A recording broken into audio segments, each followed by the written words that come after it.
Baik, Assalamualaikum warahmatullahi wabarakatuh. Saya Imam Saifullah dari kelas IF 6KR. Di sini saya akan mempresentasikan atau sedikit menjelaskan tentang digital forensik. Digital forensik adalah cabang ilmu forensik yang berfokus pada pemulihan, penyelidikan, dan analisis data yang ditemukan pada perangkat digital. Tujuannya untuk mengidentifikasi, melestarikan, memulihkan, menganalisis, dan menyajikan fakta dan opini tentang informasi digital dalam cara yang legal dan dapat diterima oleh pengadilan. Digital forensik adalah sebuah proses sistematis yang mengidentifikasi, mengumpulkan, memeriksa, dan menganalisis bukti digital sambil menjaga integritas informasi tersebut sehingga dapat digunakan dalam konteks hukum. Bidang ini memanfaatkan berbagai teknik hukum, teknik dan alat untuk mengungkapkan dan menganalisis data yang mungkin terlibat dalam aktivitas kriminal atau pelanggaran aturan.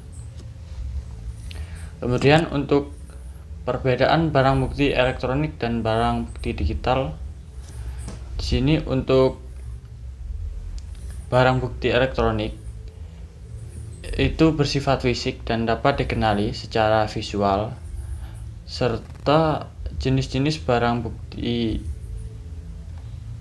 elektronik ini seperti komputer, PC, laptop, notebook, tablet, telepon genggam, flash disk, CCTV maupun yang lain. Sedangkan barang bukti digital itu bersifat digital yang kemudian dapat diekstrak atau direcovery dari barang bukti elektronik. Seperti contoh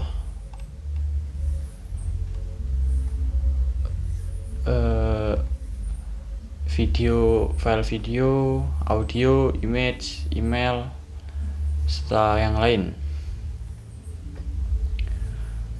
Untuk model investigasi digital forensik, kita coba melihat beberapa model investigasi forensik digital, terutama model generic computer forensic investigation yang dapat kita lihat di Common Basis of Computer Forensic Investigation Model yang ditulis oleh Yunus Yusuf, Roslan Ismail, dan Zainuddin Hasan, dan yang berjudul A New Digital Investigation Framework Comparison Methods dengan penulisnya Omran Taqwa, Jibani Raimi Belchem, dan Delia Adel. Tahun 1984, Polip mengusulkan tahapan investigasi yang mana dengan model ini menghasilkan investigasinya bisa dipercaya secara ilmiah dan bisa diterima oleh hukum. Untuk urutannya acquisition, identification, evaluation, dan admission.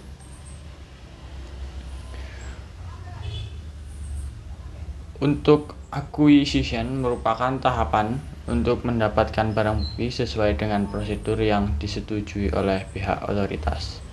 Identification atau identifikasi merupakan tahapan investigasi barang bukti digital yang telah diakuisisi sebelumnya. Evaluasi atau evaluation merupakan tahapan untuk menemukan barang digital dan barang bukti yang sudah diidentifikasi dan nantinya menjadi barang bukti yang sah di pengadilan.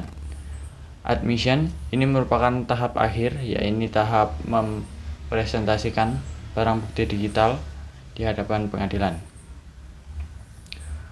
Untuk cybercrime, definisi cybercrime dalam dunia cyber atau dalam istilah Indonesia dikenal dengan dunia maya merupakan sebuah media elektronik dalam jaringan komputer yang banyak dipakai untuk keperluan komunikasi satu arah maupun timbal balik secara online atau terhubung langsung. Dunia maya ini merupakan gabungan dari beberapa peralatan teknologi komunikasi dan jaringan yang dapat menghubungkan peralatan komunikasi yang tersebar di seluruh penjuru dunia. Secara singkat, kita dapat menyebut bahwa cybercrime adalah kejahatan yang terjadi di dunia cyber. Adapun definisi tentang cybercrime ini sangat banyak menurut para ahli maupun berdasarkan peraturan perundang-undang. Jenis-jenis dari cybercrime secara prinsip terdapat 4 jenis aktivitas yang dapat dikategorikan sebagai jenis-jenis kejahatan cybercrime. Yang pertama, interception, yaitu tindakan menyadap transisi atau komunikasi yang terjadi antara satu pihak dengan pihak lain. Penyadapan ini terjadi ketika seorang yang memiliki akses tidak memiliki akses dapat berupa user, program atau software ataupun malware yang menyusup untuk mengakses sistem yang ada dan kemudian mencuri komunikasi antara satu pihak dengan yang lain. Jenis ini merupakan serangan terhadap data yang sensitif dalam sebuah jaringan komunikasi. 2. Interruption, yaitu tindakan yang mengakibatkan terjadinya pemutusan komunikasi antara dua pihak yang seharusnya berinteraksi. Aktivitas ini menyerang ketersediaan suatu informasi ketika dibutuhkan suatu informasi. Modifikasi, yang ketiga, modifikasi yaitu tindakan merubah terhadap data atau informasi atau konten yang mengalir dalam sebuah infrastruktur teknologi informasi tanpa sepengetahuan yang mengirim ataupun yang menerima. Aktivitas ini menyerang integriti atau suatu informasi. Yang keempat, fabrication, yaitu tindakan mengelabui seolah-olah terjadi suatu permintaan interaksi dari seorang seperti dewasa. Ini dikenal dengan istilah phishing. Aktivitas ini menyerang keaslian atau authentication suatu informasi. Selanjutnya untuk file system. File system adalah file system merupakan struktur logika yang digunakan untuk mengendalikan akses terhadap data yang ada pada disk. Dengan kata lain, sistem merupakan database khusus untuk menyimpan, mengelola, memanipulasi, dan pengambilan data agar mudah ditemukan dan diakses. Untuk sistem file Linux, sistem operasi Linux mendukung banyak yang berbeda, tetapi pilihan yang sering digunakan adalah keluarga eXT, yaitu eXT2, eXT3, eXT4, dan Razer VS.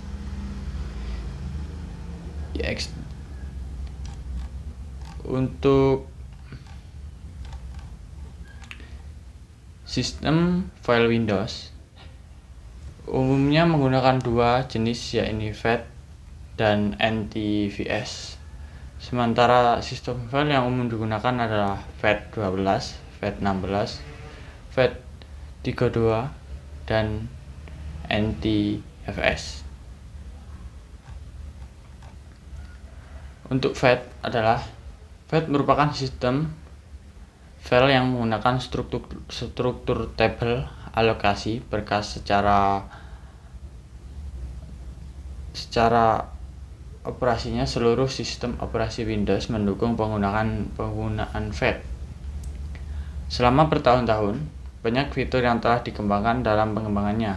yang terinspirasi dari fitur serupa yang sudah ada pada sistem file yang dipakai pada Unix.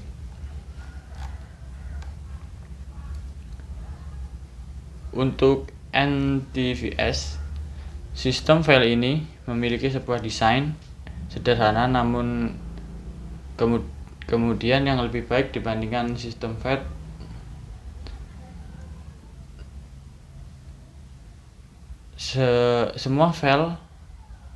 Semua data file seperti nama, tanggal, izin, isi, dan lokasi disimpan dalam metadata pada master file table atau MVT. NTFS pertama kali dikenakan pada sistem operasi Windows NT dan mendukung sistem operasi terbaru mulai Windows 7. Secara garis besar, perbandingan FAT3 dan NTFS adalah kecepatan akses, ukuran partisi, dan lebih banyak file, keamanan data, daya tahan, efisiensi penggunaan disk space, kecocokan dengan sistem file lain. Lanjut untuk file type, file signature, dan magic number. File type adalah cara standar untuk mengklasifikasikan file berdasarkan isinya dan penggunanya yang dimaksud. File type sering diindikasikan oleh ekstensi file, merupakan akhiran pada nama file, misalnya .txt, .jpeg, dan .pdf. Berbagai type file dialokasikan dengan aplikasi dan struktur data yang berbeda. Untuk file signature adalah urutan byte tertentu biasanya di awal file yang mengidentifikasi di tiap file. File signature digunakan oleh sistem operasi dan perangkat lunak untuk mengenali dan menandatangani file dengan benar terlepas dari ekstensi mereka, misalnya tanda tangan untuk file PDF. Magic number adalah nilai spesifik yang digunakan sebagai tanda tangan file. Ini biasanya digunakan di beberapa byte pertama. Magic number digunakan dalam header file untuk dengan cepat menentukan tipe file, memastikan bahwa konten diproses dengan tepat oleh perangkat lunak. Pentingnya memahami dikarenakan untuk keamanan. Yang dimaksud keamanan di sini adalah untuk mengidentifikasi file berbahaya yang memungkinkan menyamar dengan ekstensi yang salah. Pemulihan data atau mengambil data yang hilang atau rusak dengan mengenali tanda tangan mereka. Manajemen file memastikan aplikasi yang tepat untuk memproses file tersebut. Yang keempat, forensik menyelidiki bukti digital di mana isi dan ekstensi file mungkin telah diubah. Untuk selanjutnya, untuk akuisisi dan imaging.